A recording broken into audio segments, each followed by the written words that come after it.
नमस्कार।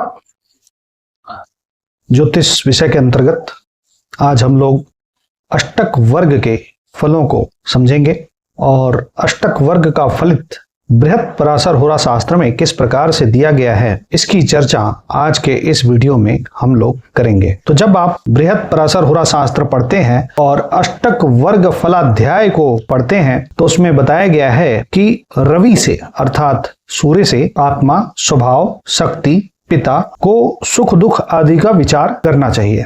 तो अष्टक वर्ग में जब आप सूर्य का अष्टक वर्ग देखते हैं तो वहां से आपको आत्मा, स्वभाव, शक्ति और पिता को सुख दुख, यह सब बातें आपको सूर्य के अष्टक वर्ग से ज्ञात होंगी। इसी प्रकार से चंद्रमा से मन, बुद्धि, प्रसन्नता और माता को सुख दुख, माता को किस प्रकार का सुख दुख है, यह अष्टक वर्ग के फलित से हम जानेंगे और इसमें हम प्रयोग करेंगे चंद्रमा का अष्टक वर्ग। मंगल से हम लोग विचार करते हैं भाई बहन का, बल का, गुण का, भूमि का। तो मंगल के अष्टक वर्ग से आप भूमि का, भाई का, बहन का, गुण का, पराक्रम का विचार आप करेंगे। इसी प्रकार से बुध से व्यापार, कोई व्यक्ति कैसा व्यापार करेगा, व्यापार में उसको कब कब सफलता मिलेगी, यह बात व्यापार, वाणिज्य कर्म, वृत्ति अर्थात वह किस प्रकार के कार्य को करता है और मित्र आदि का विचार, मित्रों का भी विचार आपको बुध के अष्टक वर्ग से देखने को मिलेगा। गुरु से शारीरिक पुष्टि की बात की गई है। शारीरिक पुष्टि मतलब उस व्यक्ति का शरीर कब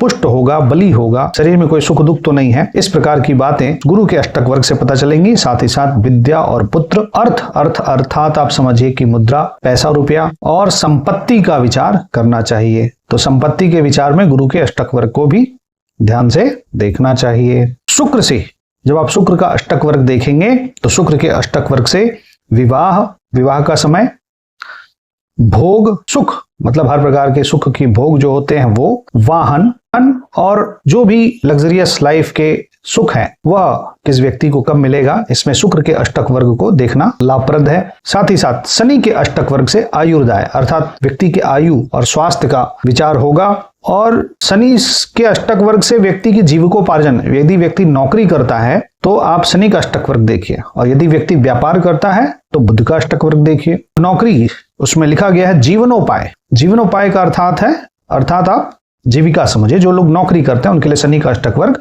महत्वपूर्ण हो गया। दुख, व्यक्ति के जीवन में दुख कैसा है, शोक, भय और सभी वस्तुओं का नाश अर्थात शनि जहां जहां जाता है वहां पर समस्या कोई ना कोई दे रहा है, उससे संबंधित वह वस्तु का नाश न कर दे, इसका विचार आपको शनि के अष्टक वर्ग से करना चाहिए। और मृत्यु तुल्य कष्ट की भी बात शनि की अष्टक वर्ग से देखी जाती है। अन्य कष्टों का भी विचार शनि के अष्टक वर्ग से होगा। अष्टक वर्ग फलाध्याय में ही यह बताया गया है कि जिस भाव का विचार करना है, आप जिस भी भाव का विचार करना है उसका आप देखिए और उस भाव में स्थित रेखा संख्या को देखिए और अष्टक वर्ग संबंधित योग पिंड को गुणा कर दीजिए।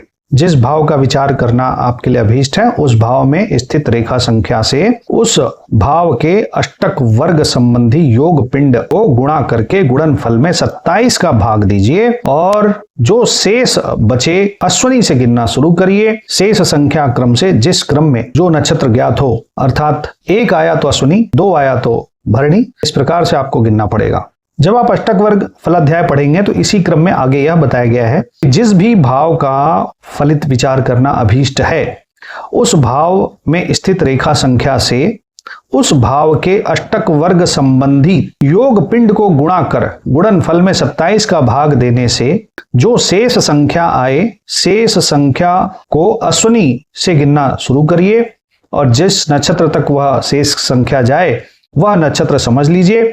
वह नक्षत्र आपको ज्ञात हो गया, उसको आप अभीष्ट नक्षत्र समझिए और इस अभीष्ट नक्षत्र में जब शनि आएगा तो उस समय उस भाव के लिए वह कष्ट प्रदान करेगा व्यक्ति के जीवन में। तो गोचर का फलित से, यानी कि गोचर में जब शनि उस नक्षत्र में जाएगा तो वह ऐसा फल देगा।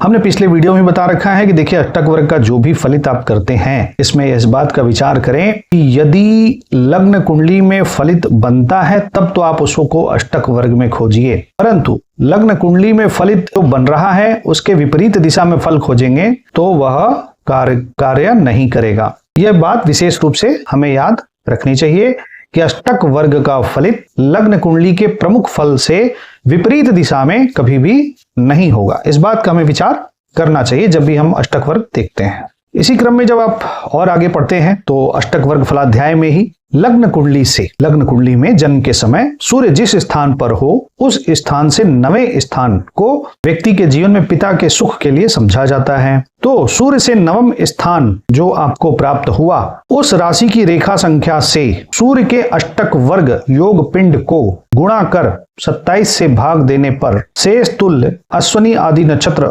प्राप्त हुए। और इस नक्षत्र में जब शनि जाएगा तब वह व्यक्ति के जीवन में उस व्यक्ति के पिता को कष्ट देगा। पिता को कौन सा कष्ट देगा? शारीरिक कष्ट दे सकता है, मानसिक कष्ट दे सकता है। इसके साथ साथ ऐसा बताया गया है कि यह जो नक्षत्र आपको प्राप्त हुआ है इससे त्रिकोण का नक्षत्र का आप यह अर्थ समझिए कि समझ लीजिए कि यदि अश्विनी नक्षत्र है तो अश्विनी से त्रिकोण में मघा और मूल आया। अगर आप पुष्य नक्षत्र गिन रहे हैं तो पुष्य नक्षत्र के त्रिकोण में अनुराधा और उत्तरा भाद्रपद आया। तो इन दो नक्षत्रों में भी, उसके त्रिकोण के नक्षत्रों में भी यदि शनि का गोचर होगा तो वह भी व्यक्ति के जीवन में पिता को कष्ट दे सकता है। बृहत् पराशर होरा शास्त्र को ही जब आप पढ़ते हैं तो इसमें प्रकारांतर से विचार करने के लिए कहा गया है। प्रकारांतर से जो विचार किया गया है वो इस प्रकार से है कि जो हमने 27 से भाग दिया अब हम 12 से भाग देंगे और 12 से भाग देने पर जो शेष बचेगा उसको मेष आदि राशि समझनी है। उस राशि में जो 12 से भाग देने के बाद जो राशि प्राप्त होती है वह उस राशि में जब शनि का गोचर होगा तो भी व्यक्ति के जीवन में पिता को कष्ट होगा। इसी प्रकार से अष्टक वर्ग के अन्य फलों में बताया गया है कि त्रिकोण में जब शनि जाए, त्रिकोण राशि में या त्रिकोण नक्षत्र में, उस समय सूर्य से चतुर्थ में राहु या शनि अथवा मंगल हो। सूर्य से चतुर्थ भाव में शनि या मंगल या राहु, शनि मंगल राहु कोई भी एक पाप ग्रह सूर्य से चौथे भाव में बैठा हो और उस नक्षत्र जो हमने नक्षत्र ज्ञात किया, जो हमने राशि ज्ञात की, उस राशि में या उस नक्षत्र में शनि का भ्रमण हो रहा हो तो यह व्यक्ति को विशेष पिता के लिए कष्टकारी हो गया, ये कष्ट को बढ़ा देगा। और गुरु शुक्र अष्टम में हो तो पिता को और ज्यादा कष्ट, मतलब ये कष्ट की आप लेवल बढ़ता चला जाएगा। ऐसी ही कंडीशन हो कि भाई शनि जो है अभीष्ट राशि में आ गया या अभीष्ट नक्षत्र में चला गया और नक्षत्र में जाने के बाद उसी समय गुरु और शुक्र यदि सूर्य से अष्टम भाव में आ जाए तो वह भी व्यक्ति के लिए जीवन में कष्टकारी हो जाएगा। कौन से सूर्य से? जन्म लग्न में जो सूर्य जहां बैठा है वहां से अष्टम में यदि गुरु सूर्य आ जाए तो, या लग्न से और चंद्रमा से नवम स्थान में शनि बैठ जाए तो शनि अभीष्ट राशि में बताया गया अभीष्ट नक्षत्र या अभीष्ट राशि में हो और चंद्रमा से नवम या लग्न से नवम में भी चला जाए और पाप ग्रहों से दृष्ट हो, उसको पाप ग्रह देखते हो, युत हो, पाप ग्रहों के साथ बैठता हो तो भी यह पिता के लिए बहुत घनघोर कष्ट की बात हो गई। लग्नेश से चतुर्थ की अनिष्ट दशा काल में, लग्नेश से चतुर्थेश यानी लग्न जहां बैठ है, जो लग्न है उससे चौथे भाव के स्वामी की दशा काल की अनिष्ट दशा काल, तो यानी शुभ ग्रह है तो आप उसे शुभ समझे, परंतु यदि अशुभ ग्रह है चतुर्थेश और उसका कालखंड आ जाए तो भी पिता के लिए यह सुख की बात नहीं है। परंतु चतुर्थेश यदि शुभ ग्रह है, शुभ ग्रहों के प्रभाव में है तो फिर ऐसा फल नहीं होगा। एक बहुत विचित्र, और विचित्र मैं क्या कहूं, मैं इसे कहूंगा अद्भुत, और मैं ये कहूंगा कि ये बृहत् पराशर होरा शास्त्र का सुंदरता है। बृहत् पराशर होरा शास्त्र में पिता और पुत्र के आपसी संबंध के बारे में भी बताया गया है और ये कॉम्बिनेशन याद रखिएगा, आप सभी लोग अपने पिता से या आपके अपने बच्चों से जोड़ सकते हैं। यदि ऐसा योग आ जाए तो समझ लीजिए कि वह बालक आपके लिए क्या करने वाला है, बृहत् पराशर होरा शास्त्र बताने जा रही है। तो क्या कहा जा रही है उसको समझिएगा। जिस जातक का जन्म पिता के जन्म लग्न से, जिस जातक का जन्म पिता के जन्म लग्न से अष्टम राशि में हो, अष्टम राशि में हो अथवा पिता के जन्म लग्न से अष्टमेश अपने जन्म लग्न में स्थित हो तो जातक को पिता के कार्य को करना पड़ता है। यानी कि ऐसा जातक अपने पिता के कार्य को करता है, अर्थात पिता का जब नहीं रहेंगे, पिता का जब निधन हो जाता है उसके बाद वह अपने पिता का संपूर्ण कार्य करता है। जैसे घर के कार्य करना, उदाहरण स्वरूप आप इसको ऐसे समझिए कि देखिए हर आदमी चाहता है कि उसका बेटा उसके बाद उसका कार्य करे, हर आदमी चाहता है। तो यदि ऐसा योग हो गया है तो समझ लीजिए कि आपका यह बेटा आपके अधूरे कार्यों को पूरा करने का प्रयास करेगा, प्रयत्न करेगा।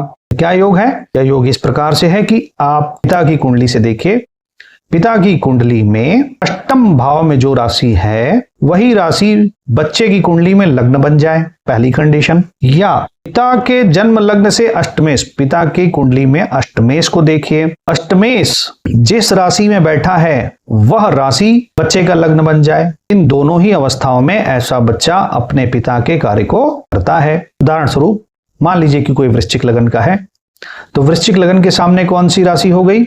8वें भाव में मिथुन राशि हो गई। अर्थात यदि कोई संतान मिथुन राशि की है ऐसे पिता की, तो वह मिथुन राशि वाला अपने पिता के कार्य को करेगा। परंतु यदि मिथुन राशि मिथुन लगन नहीं है तो फिर यह देखिए कि बुध कहां गया, क्योंकि बुध हो गया अष्टमेश। अब बुध जिस राशि में बैठा है, उदाहरण स्वरूप बुध बैठ जाए धनु राशि में, तो फिर वह धनु राशि का यानी ऐसा बालक जिसकी कुंडली में धनु लगन होगा, वह बालक अपने पिता के अधूरे कार्य को पूरा करता है। ये बात बृहत पराशर होरा शास्त्र में बताई गई है। वह व्यक्ति जो है अपने पिता के कार्य को करता है। आगे इसी क्रम में और बात बताई गई है, बहुत अच्छा है पिता पुत्र के संबंध को जानने के लिए। लग्न से चतुर्थ अधिपति की दशा में सुख प्राप्ति की संभावना होती है, यानी लग्न से चौथे भाव का स्वामी की दशा यदि चल रही हो तो यह सुख प्रदान करता है। सुखेश लग्न तथा लाभ स्थान में हो या चंद्रमा से एकादश स्थान में हो या दशम भाव में हो तो जातक पिता का आज्ञा पालक होता है। यानी कि कौन सा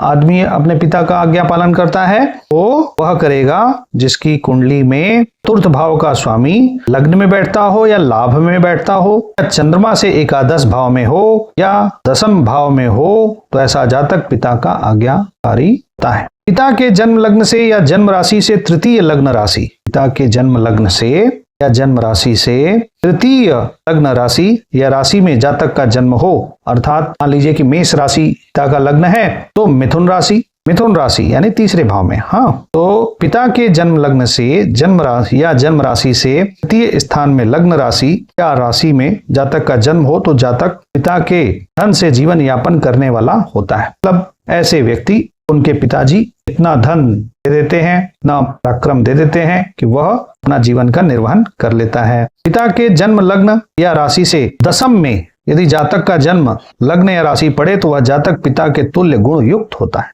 यानी कि पिता की कुंडली में मान लीजिए कि मेष राशि का पिता है तो मकर लग्न का यदि बालक हो जाए तो ऐसा बालक अपने पिता के समान गुणवान होता है। इसके साथ साथ बताया गया है कि यदि दशमेश लग्न में बैठता हो, दशमेश यदि लग्न में बैठता हो तो ऐसा व्यक्ति अपने पिता से अच्छा कार्य करता है, पिता से भी ऊंची पदवी प्राप्त करता है। कब होगा? जब दशमेश लग्न में बैठता हो। इस प्रकार शुभ और अशुभ बातों का विचार करना चाहिए। हमने जो विशेष रूप से अष्टक वर्ग के फलित बताए उसके साथ साथ कुछ अन्य फलित भी यहाँ दिए गए थे, उसकी चर्चा करनी चाहिए कि अष्टक वर्ग में ही ये आ गया तो हमें विचार करना चाहिए। आगे जो बताया गया है वो व्यक्तिगत मुहूर्त की बात कही गई है। व्यक्तिगत मुहूर्त मतलब हम सब अपने जीवन में कोई कार्य कब करें इसकी बात कही गई है। इसके लिए सूर्य अष्टक वर्ग में आपको देखना है, सूर्य अष्टक वर्ग में जिस राशि में अधिक शून्य हो, अपने सूर्य अष्टक वर्ग देखा, आपने देखा कि जिस राशि में अधिक शून्य हो अर्थात उस महीने में सूर्य जब भ्रमण करता हुआ आ जाए और उस राशि में जब गुरु भ्रमण करता हुआ आ जाए तो उस वर्ष में विवाह और करने चाहिए, कोई संस्कारी कार्य, कोई बड़े कार्य नहीं करने चाहिए। कब? जब सूर्य के अष्टक वर्ग में जहां पर शून्य की संख्या अधिक हो वहां पर गुरु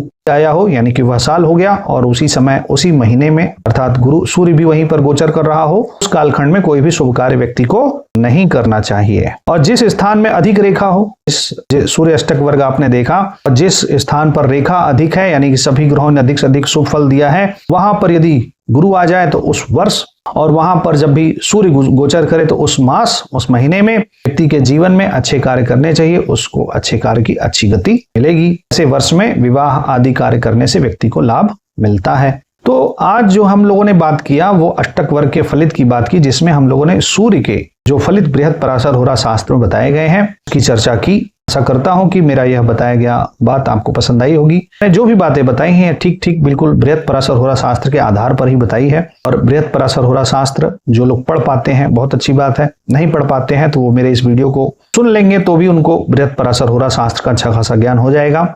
आने वाले समय में मैं एग्जाम्पल के साथ भी आप सबको बताऊंगा। अभी वीडियो रिकॉर्ड करना होता है तो मैं ऐसे ही आपको रिकॉर्ड करके बता दे रहा हूँ। और जो आपके प्रश्न रहेंगे, आपके प्रश्न को पढ़ करके मैं आपके आगे के उत्तर भी देने का प्रयास करूंगा। आशा करता हूं मेरा यह प्रयास आपको पसंद आया। कृपया मेरे वीडियो को लाइक करें, शेयर करें, सब्सक्राइब करें। आपका बहुत बहुत धन्यवाद। नमस्कार।